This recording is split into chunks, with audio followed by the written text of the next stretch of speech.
रूस यूक्रेन युद्ध के बीच एक बड़ी और बेहद संवेदनशील घटना सामने आई। नमस्कार, मैं आपके साथ विभा उपाध्याय और आप देख रहे हैं न्यूज 18 बिहार झारखंड का डिजिटल प्लेटफॉर्म।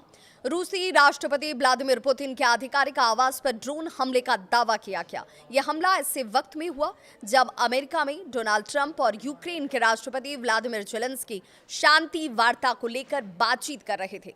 यानी जिस वक्त जंग रोकने की कोशिशें चल रही थी, उसी वक्त हालात और ज्यादा बिगड़ने का दावा सामने आ गया। हमले का दावा क्या है, ये भी जान लीजिए। रूस का ये आरोप है कि यूक्रेन ने उत्तर पश्चिम रूस के नोवगोरोड क्षेत्र में स्थित पुतिन के सरकारी आवास यानी कि वाल्डाई रेजिडेंस जो उनका है, वहां पर 91 लंबी दूरी के ड्रोन से हमला करने की कोशिश की। रूसी विदेश मंत्री सर्गेई लावरोव ने दावा यहां तक किया कि रूसी एयर डिफेंस सिस्टम ने सभी ड्रोन को हवा में ही मार गिराया। रूस के मुताबिक कोई नुकसान नहीं हुआ, कोई हताहत तक नहीं हुआ, लेकिन लावरोव ने इसे राज्य प्रायोजित आतंकवाद करार जरूर दे दिया और चेतावनी भी कि उसका जवाब करारा और जरूर दिया जाएगा।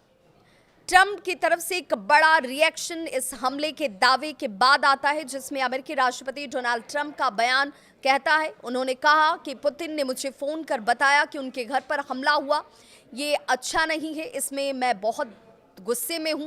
ट्रंप ने यह भी कहा कि यह शांति वार्ता के लिए बेहद नाजुक समय है और किसी नेता के घर पर हमला करना हालात को और बिगाड़ सकता है।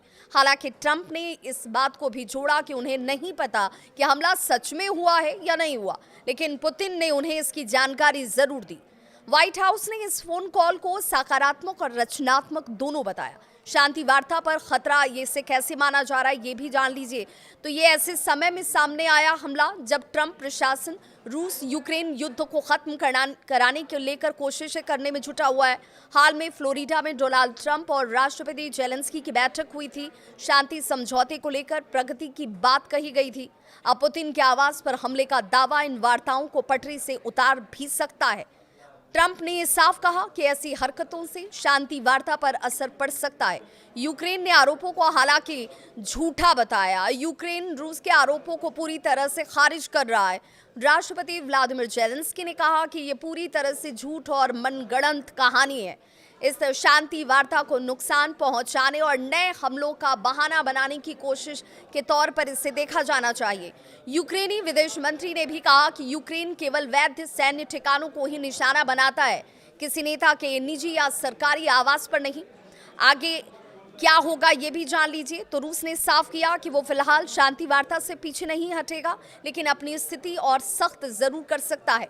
विशेषज्ञों की माने तो अगर ऐसे आरोप और प्रत्यारोप बढ़ते रहे तो रूस और यूक्रेन युद्ध में शांति की राह मुश्किल हो सकती है। ट्रंप प्रशासन की प्राथमिकता युद्ध को रोकना है, लेकिन इस ड्रोन हमले के दावे ने पूरी जैसी प्रक्रिया को एक बार फिर से खतरे में लाकर खड़ा कर दिया हो। तो सवाल भी उठता है कि क्या पुतिन के घर पर हमले का दावा सच में एक बड़ा टर्निंग पॉइंट बनेगा, या फिर ये जंग की राजनीति का एक और मनोवैज्ञानिक दांव है। स्थिति पर पूरी नजर दुनिया की टिकी हुई है। इस खबर पर आपकी क्या है राय, जरूर साझा करें।